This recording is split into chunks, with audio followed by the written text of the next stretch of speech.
6,000 రూపాయలు పెన్షన్.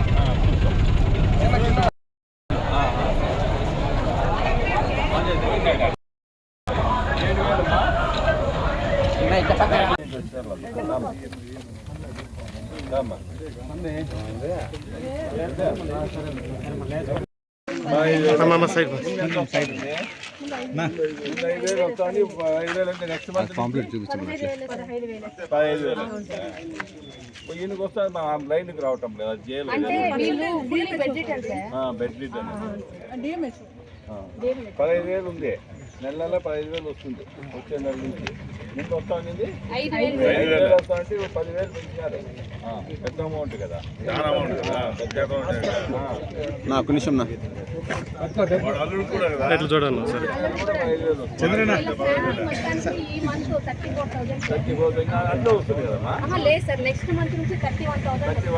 పెద్ద అమౌంట్ కదమ్మా. మా జీతం కూడా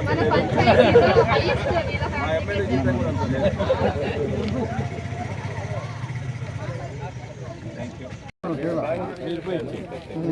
ఏలుముద్ర వేసుకోండి. మా ఏలుముద్ర వేసుకున్నా వెళ్ళిపోవద్దు.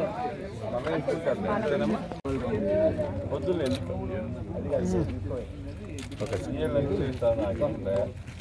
మాట చెప్పినాము. ఎలక్షన్ ముందు చంద్రబాబు నాయుడు గారు కానీ మేము కానీ ఇల్లు తిరిగి పెన్షన్లు ఏదైతే 4,000 చేస్తామని చెప్పామో దాన్ని నెరవేర్చడం జరిగింది. అదేవిధంగా ప్రతి నెల 1,000 రూపాయలు పెంచి 3 నెలలకు 3,000, ఇప్పుడు ఒక 4,000, 7,000 రూపాయలు ఇవ్వటం జరిగింది. అప్పుడు కూడా 200 ఉండే పెన్షన్ చంద్రబాబు నాయుడు గారు 2,000 చేయడం జరిగింది. అది కూడా ప్రజలందరికీ తెలుసు. ఇప్పుడు ఖచ్చితంగా 200 ఉండేదాన్ని 4,000 రూపాయలు పెన్షన్ చేయడం జరిగింది. హ్యాండిక్యాప్కి అయితే పూర్తిగా 15,000 చేయడం జరిగింది. కాబట్టి మిగతా హామీలు ఏవైతే ఉన్నాయో అవన్నీ కూడా ఖచ్చితంగా నెరవేరుస్తాం. దగ్గరలో బస్ ప్రయాణం కావచ్చు, గ్యాస్ సిలిండర్ కావచ్చు, తర్వాత నిరుద్యోగ వృద్ధి కావచ్చు, ఏదైతే సూపర్ 6 ఉన్నాయో అవన్నీ కూడా ఒకటొకటి నెరవేర్చుకుంటూ ప్రజలకు ఏదైతే హామీ ఇచ్చినామో ఖచ్చితంగా మేము నీతివంతమైన పాలన ఇచ్చి ప్రజలకు ఇబ్బంది లేకుండా, అరాజకాలు లేకుండా పల్లెల్లో ప్రశాంత వాతావరణంలో రాజకీయం చేస్తాము. రాజులాగా వైసీపీలాగా పనికిరాని పనులు చేసి ఈరోజు మిథున్ రెడ్డి కానీ ఆయన పెద్దిరెడ్డి రామచంద్రారెడ్డి కానీ చేసిన అరాజకాలకు రాళ్ళే అనుభవిస్తూ ఉన్నారు. ఈరోజు గవర్నమెంట్ కావాలా, మాకు హైకోర్టుకు పోవటం జరిగింది. అంటే గన్మెన్లు 5 మంది కావాలంటే ఇద్దరికి. గన్మెన్లు లేకపోతే బయట అడుగు పెట్టలేని పరిస్థితి తెచ్చుకున్నారు. ఎందుకు తెచ్చుకున్నారు? రూలింగ్ ఉండేటప్పుడు విరవీగినారు. ఒకటి, రాజకీయ నాయకులు ఎవరైనా పదవి శాశ్వతం కాదు.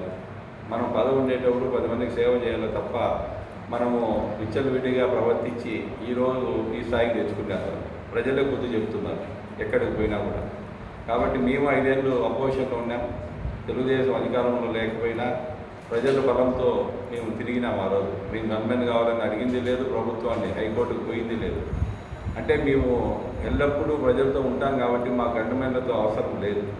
కాబట్టి ఈరోజు జిల్లా ప్రజలు కానీ రాష్ట్ర ప్రజలు కానీ గమనించాలా, ఏ విధంగా పెద్దిరెడ్డి రామచంద్రారెడ్డి, మిథున్ రెడ్డి ఆ రోజు ప్రవర్తించినారో 5 సంవత్సరాలు, ఇప్పుడు ఏ విధంగా వాళ్ళు ఇబ్బంది పడుతున్నారో ప్రజలంతా వైసీపీ నాయకులు గుర్తుపెట్టుకోవాలి. కాబట్టి నేను కూడా తెలుగుదేశం పార్టీ కార్యకర్తలకు, నాయకులకు మనం కూడా అవకాశం ఇచ్చినారు ప్రజలు. మనం దాన్ని సద్వినియోగం చేసుకొని ప్రజలకు నీతివంతమైన పాలన ఇచ్చి పల్లెల్లో దౌర్జన్యాలు లేకుండా వీలైతే మనం సహాయం చేయాలని కోరుకుంటూ సెలవు తీసుకుంటాం. Thank you.